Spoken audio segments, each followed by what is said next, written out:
இஸ்ரேலுடைய பாதுகாப்பு நிபுணராக இருக்கக்கூடிய யோஷி மெல்மன் இன்றைக்கு ஒரு அறிக்கையை வெளியிட்டிருக்கிறார். இஸ்ரேலுடைய ஊடகங்களுடைய தலைப்புச் செய்தியாக வந்திருக்கக்கூடிய ஒரு முக்கியமான அறிக்கை இது. அந்த அறிக்கையில் அவர் என்ன சொல்றாருன்னு சொன்னா, இந்த யுத்தம் வெறுமனே 2 வாரங்கள் 15 நாட்களில் முடியும் என்றுதான் ஐடிஎஃப் எதிர்பார்த்தது. ஆனால் இனிமேல் இந்த யுத்தத்திற்கு காலக்கெடு நிர்ணயிக்க முடியாது என்கிற நிலை ஏற்பட்டிருக்கிறது. இப்ப நிலைமை எப்படி இருக்கு தெரியுமா? காசா மக்கள் இதையெல்லாம் பார்த்துக்கிட்டு இருக்கிறாங்க. எப்படியெல்லாம் எங்களை ஓட விட்டார்களோ அதே மாதிரி அவர்களை ஓட விட்டுக் கொண்டிருக்கிறது ஈரான் என்கிற பெருமகிழ்ச்சி அவர்களுக்கு இல்லாமல் இல்லை என்பதையும் நம்ம இங்க புரிகிற அதே நேரத்தில் டியாகோ கார்ஷியா விமான நிலையத்துக்கு ஜூன் 19 முதல் அமெரிக்காவினுடைய B-52 குண்டுவீச்சு விமானங்கள் வந்திறங்கி இருப்பதை அல் ஜசீரா இன்றைக்கு உறுதிப்படுத்துகிறது.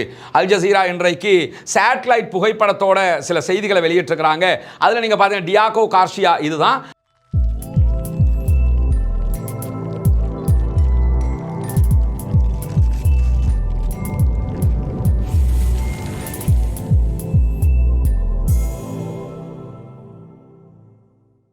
அன்பிற்கினிய சகோதர சகோதரிகளே, நம் அனைவர் மீதும் ஏக இறைவனுடைய அமைதியும் கருணையும் உண்டாகட்டுமாக என்கிற உயரிய பிரார்த்தனைகளோடு பாலஸ்தீனத்தினுடைய காசா மீதான இஸ்ரேலிய ஆக்கிரமிப்பு இராணுவத்தினுடைய தாக்குதல்கள் ஆரம்பிக்கப்பட்டு இன்றோடு 624வது நாளை நாம் கடந்து கொண்டிருக்கக்கூடிய இந்த நேரத்தில் பாலஸ்தீனத்தின் மீதான தாக்குதல்கள் தற்போது யமன் வரை நீண்டு அதே நேரத்தில் ஹெஸ்புல்லாக்களுடனான சண்டைகளாக மாறி இப்பொழுது உச்சகட்டமாக ஈரானுடனான சண்டையாக மாற்றம் பெற்றிருக்கிறது.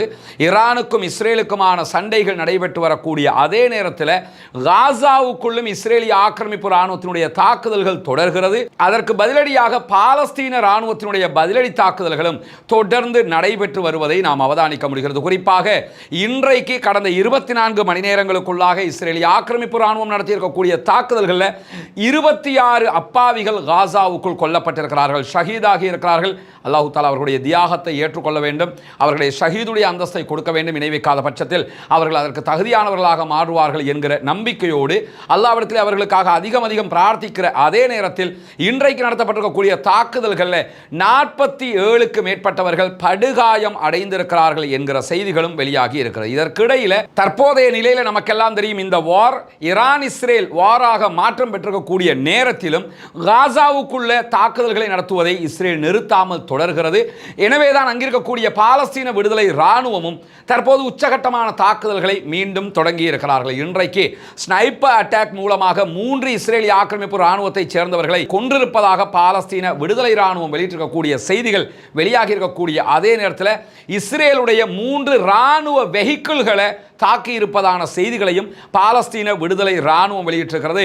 அந்த தாக்குதல்களிலும் 4 பேர் கொல்லப்பட்டிருப்பதாகவும் மற்றவர்கள் படுகாயம் அடைந்திருப்பதாகவும் அவர்களுடைய ஹெலிகாப்டர் மூலமாக காயப்பட்டவர்களும் மரணித்தவர்களுடைய சடலங்களும் கொண்டு செல்லப்பட்டதாகவும் பாலஸ்தீன விடுதலை இராணுவம் இன்றைக்கு தன்னுடைய அறிக்கையில் தெரிவித்திருக்கிறது. மொத்தம் 7 பேர் இன்றைக்கு பாலஸ்தீனத்திற்குள் கொல்லப்பட்டிருக்கிறார்கள் இஸ்ரேலிய இராணுவத்தை சேர்ந்தவர்கள். எனவே இஸ்ரேலிய இராணுவம் தற்போது காசாவுக்குள்ளும் அடிவாங்கி கொண்டிருக்கிற அதே நேரம் மிக கடுமையான தாக்குதல்களை எதிர்கொண்டு வருகிறது ஈரான் மூலமாக என்கிற செய்திகளை நம்ம பார்த்து வர்றோம். இன்றைக்கு இதுவரை வெளியாகி இருக்கக்கூடிய தகவல்கள் பிரகாரம் பல செய்திகள் இன்றைக்கு வெளியாகி இருக்கிறது. குறிப்பாக இஸ்ரேலுடைய பாதுகாப்பு நிபுணராக இருக்கக்கூடிய யோஷி மெல்மன் இன்றைக்கு ஒரு அறிக்கையை வெளியிட்டிருக்கிறார். இஸ்ரேலுடைய ஊடகங்களுடைய தலைப்புச் செய்தியாக வந்திருக்கக்கூடிய ஒரு முக்கியமான அறிக்கை இது. அந்த அறிக்கையில் அவர் என்ன சொல்றாருன்னு சொன்னா, இந்த யுத்தம் வெறுமனே 2 வாரங்கள் 15 நாட்களில் முடியும் என்றுதான் ஐடிஎஃப் எதிர்பார்த்தது. ஆனால் இனிமேல் இந்த யுத்தத்திற்கு காலக்கெடு நிர்ணயிக்க முடியாது என்கிற நிலை ஏற்பட்டிருக்கிறது. ஐடிஎஃபினுடைய கணிப்பு தவறாகி இருக்கிறது.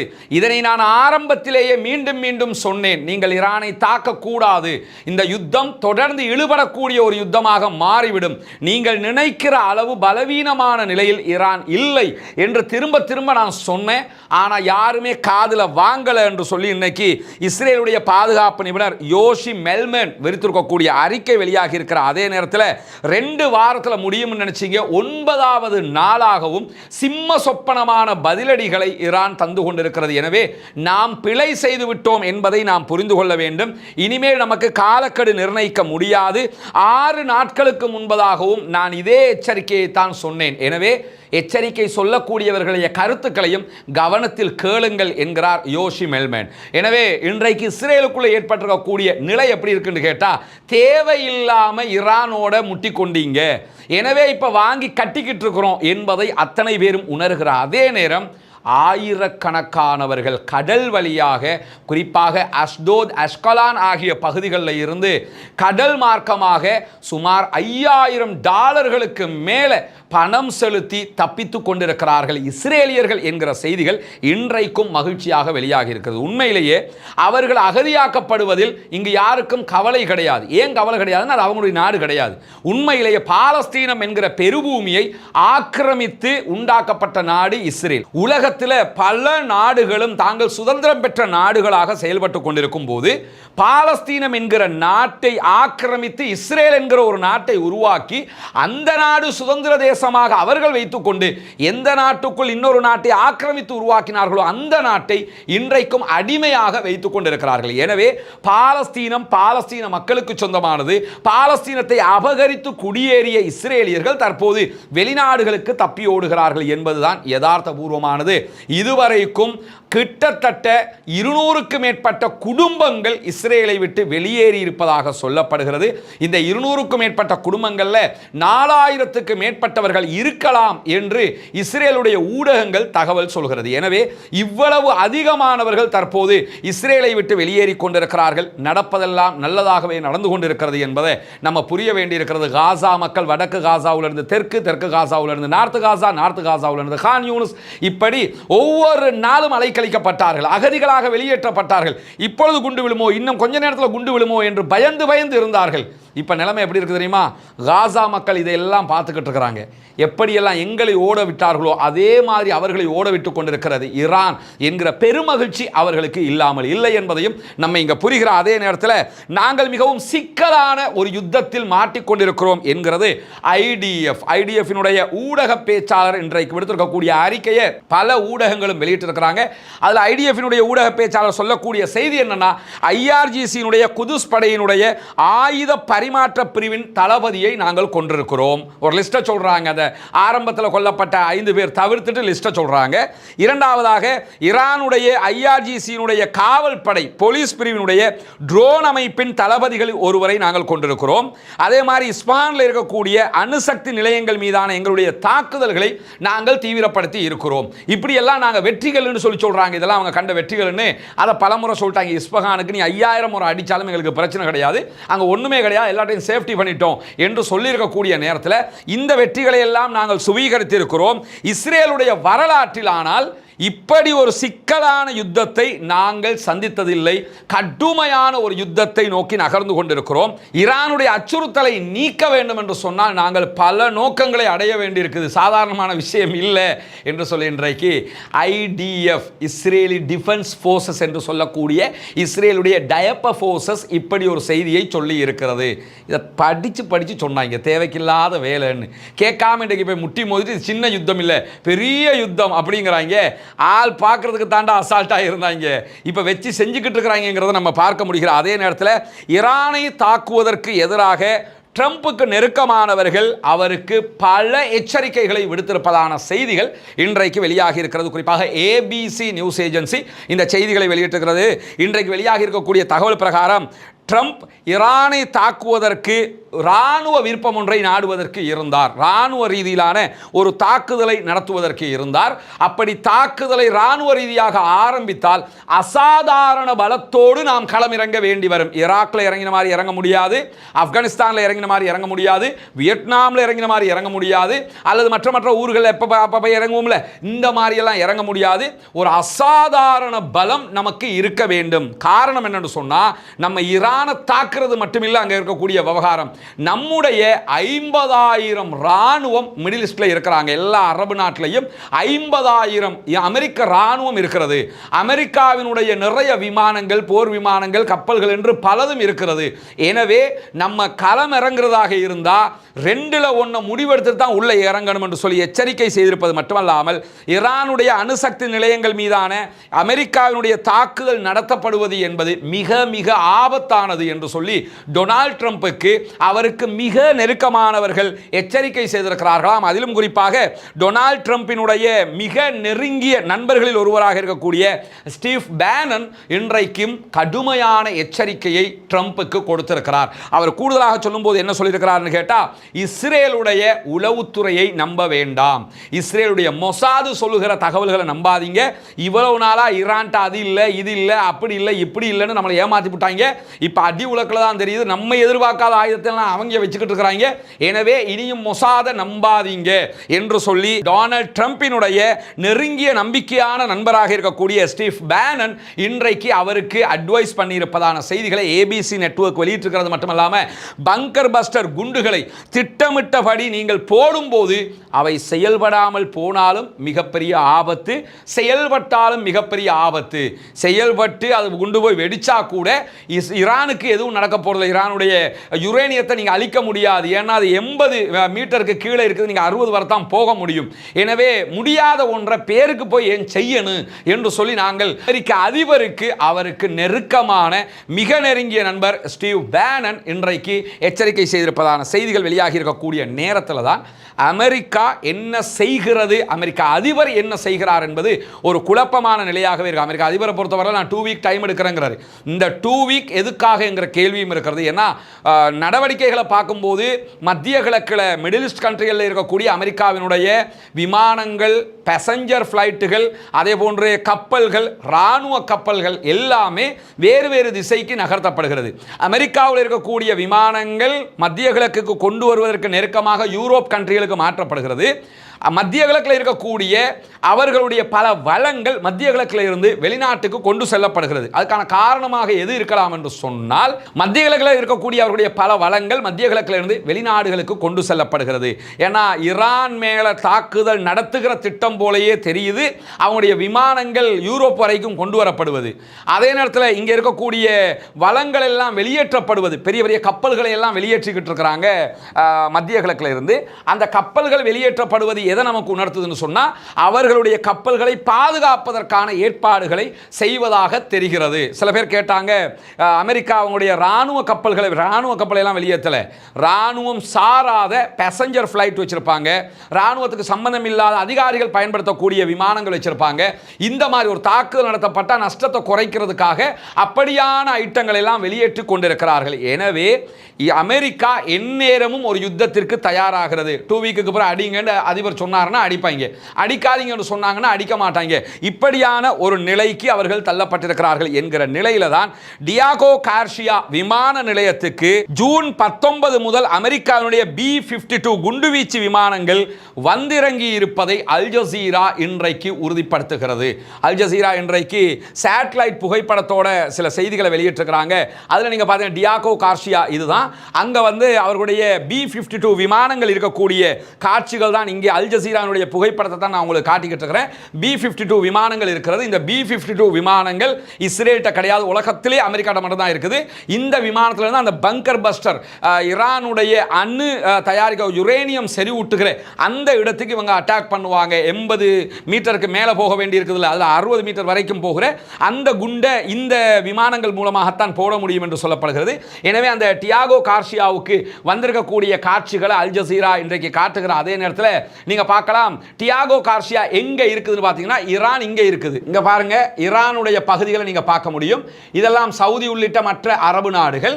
டியாகோ கார்ஷியா இந்த இடத்துல இருக்குது. அதாவது இந்திய இலங்கைக்கு கீழே இங்க கொஞ்சம் லாங்ல வரணும். இங்க தான் டியாகோ கார்ஷியா இருக்குது. இன்னும் ஜூம் பண்ணி நீங்க பாத்தீங்கன்னா இதான் டியாகோ கார்ஷியா.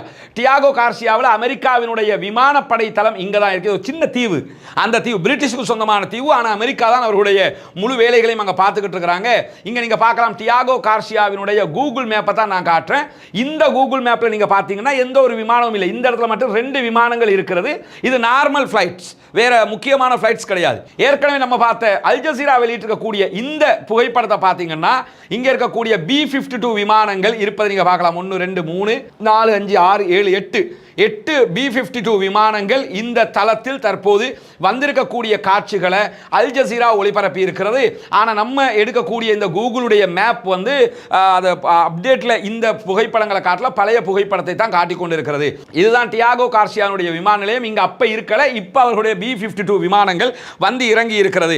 குறிப்பாக இந்த விமானங்கள் தான் பங்கர் பஸ்டர் பாம் போடக்கூடிய. அப்போ எதுக்கு டியாகோ கார்சியாவுக்கு கொண்டு வந்தாங்கிற ஒரு கேள்விக்கு மத்தியில் இன்னொன்னே நம்ம புரிஞ்சுக்கிறோம் என்னன்னு கேட்டால், ஈரான்கிட்ட இருக்கக்கூடிய ஆயுதங்களை கொண்டு, ஈரான் வைத்திருக்கக்கூடிய பாலிஸ்டிக் மிசைல்ஸை கொண்டு ஈரான் இங்கிருந்து அரபு நாடுகளுக்கு மட்டுமில்ல, அரபு நாடுகளில் இருக்கக்கூடிய அமெரிக்காவுடைய தளங்களுக்கு மட்டுமில்ல தாக்கலாம், அவங்க இங்கிருந்து நேர டியாகோ கார்சியா வரைக்கும் தாக்குகிற ஆயுதங்களும் அவர்களிடத்தில் இருக்கிறது. எனவே இந்த B-52 விமானங்கள் தாக்குதல் நடத்துகிற அதே நேரம் அந்த படைத்தளத்துக்கும் அவர்கள் தாக்குதல் நடத்துகிற அளவுக்கு அவர்கள் தேவையான ஆயுதங்களை செய்து வைத்திருக்கிறார்கள் என்கிற செய்திகளும் இன்றைக்கு நம்ம பார்க்க முடிகிற அதே நேரத்தில் போர் விமானங்கள் உட்பட, மேலதிக போர் விமானங்கள் உட்பட B-52 குண்டுவீச்சு விமானங்கள் அதனுடைய 2 படைப்பிரிவுகள் மிசோரியில் இருக்கக்கூடிய வைட்மேன் விமானத்தளத்தில் இருந்து, அவருடைய வைட்மேன் விமானத்தளத்தில் இருந்து பசிபிக் தீவாக இருக்கக்கூடிய குவாமை நோக்கி வந்து கொண்டிருப்பதாக செய்திகள் இன்றைக்கு வெளியாகி கொண்டிருக்கிறது.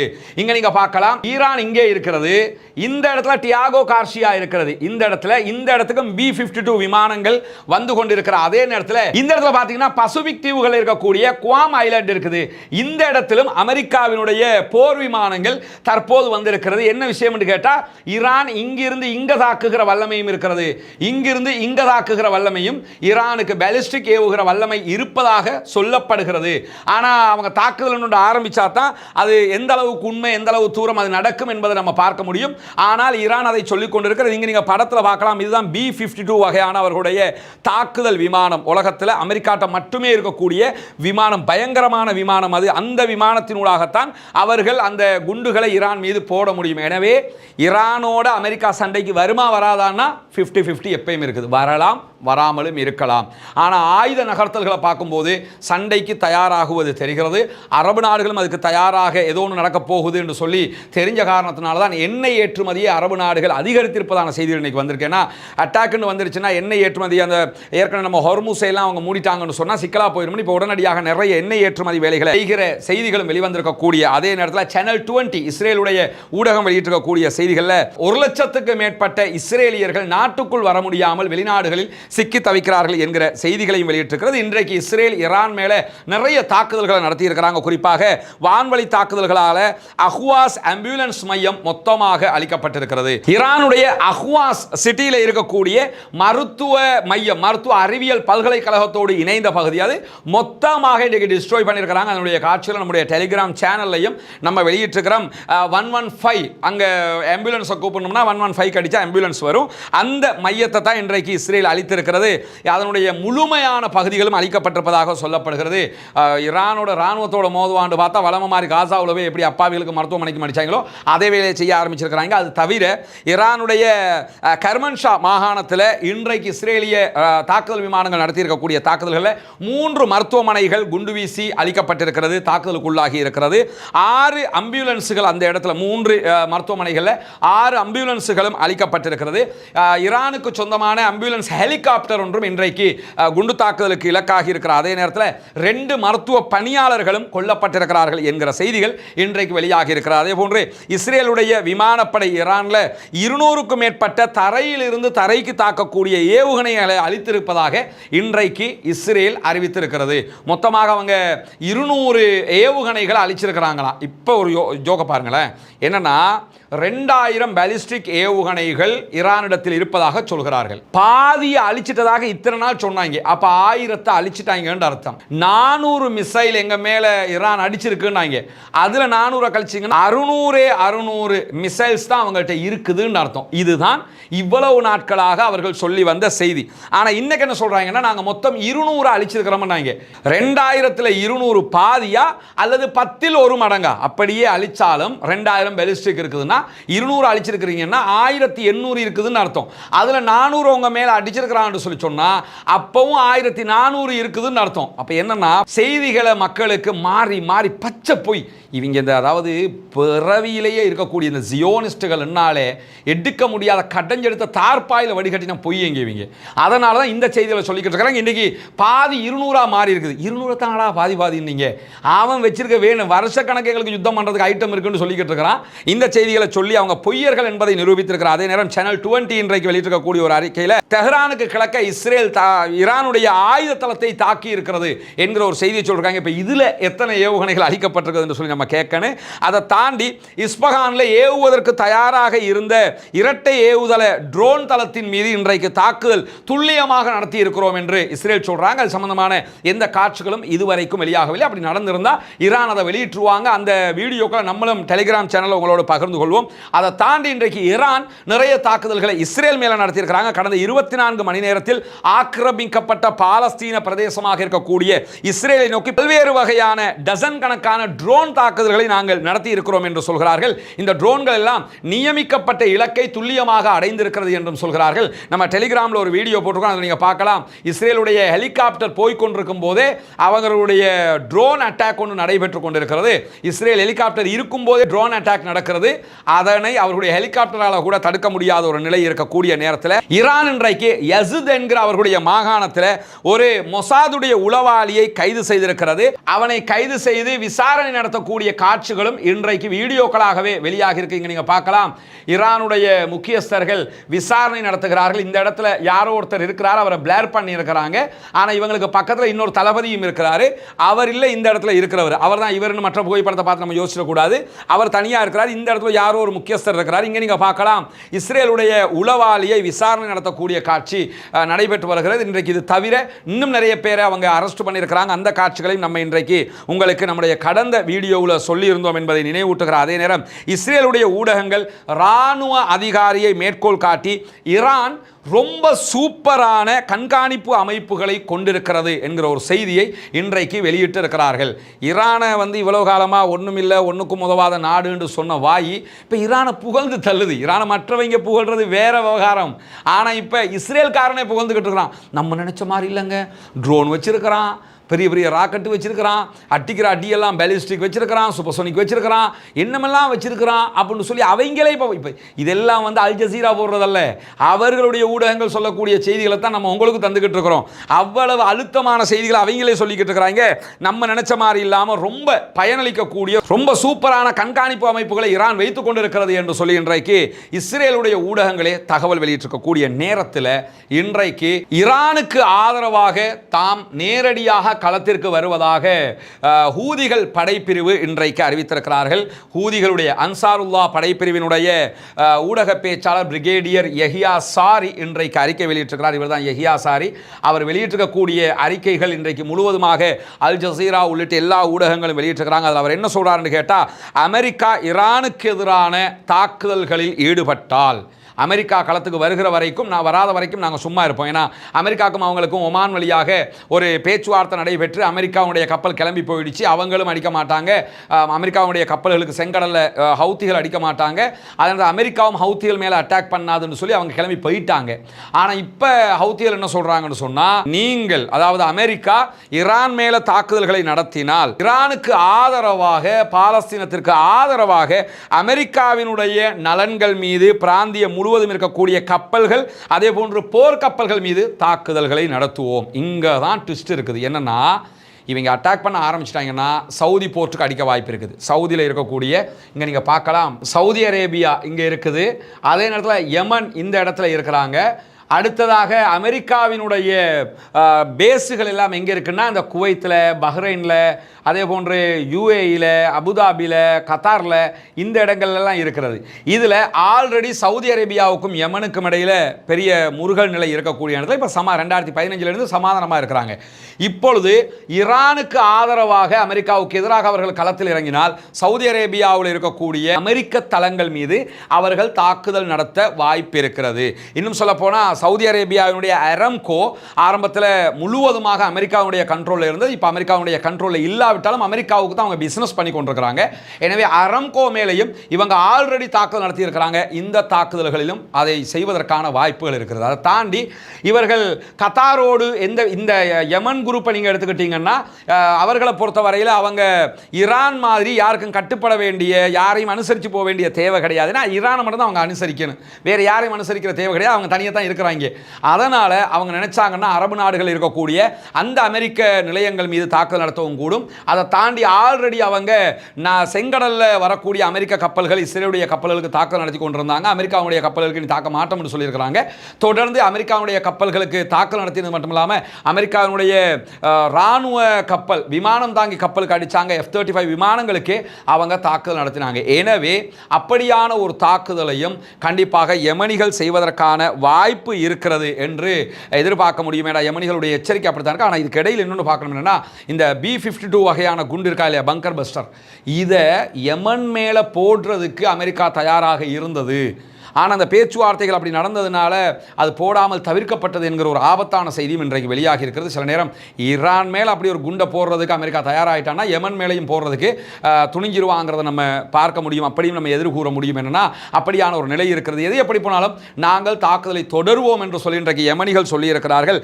காசாவில் இருக்கக்கூடிய எங்களுடைய சகோதரர்களுக்காக எங்களுடைய தொடர்புகள் எப்போதும் இருக்கும். நாங்கள் காசாவுக்காகவும் ஈரானுக்காகவும் களத்திற்கு வருவோம் என்கிற செய்திகளை இன்றைக்கு யஹியா அதாவது ஹூதிகளுடைய படைப்பிரிவின் செய்தி தொடர்பாளர் இன்றைக்கு அறிவித்திருக்கிறார். எனவே இன்றைக்கு வெளியாக இருக்கக்கூடிய பல முக்கியமான செய்திகளை தான் நம்ம இன்றைக்கு பார்த்திருக்கிறோம்.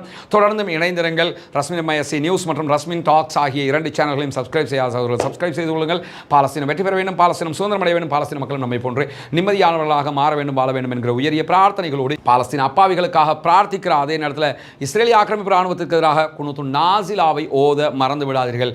ஜனநாயக ரீதியாக செயல்படுவோம். ஜனநாயக ரீதியாக பாலஸ்தீன அப்பாவிகளுக்கும் குரல் எழுப்புவோம். தீவிரவாதம் ஒழிய வேண்டும், பயங்கரவாதம் இல்லாத ஒழிக்கப்பட வேண்டும், அமைதியான பூவுலகு திரும்ப வேண்டும், அனைவரும் நிம்மதியாகவும் அமைதியாகவும் நம்முடைய வாழ்வை கழிக்க வேண்டும் என்கிற பிரார்த்தனைகளோடு முடித்துக் கொள்கிறேன். வாஹர்தா வானா அல்ஹம்துலில்லாஹி ரப்பில் ஆலமீன்.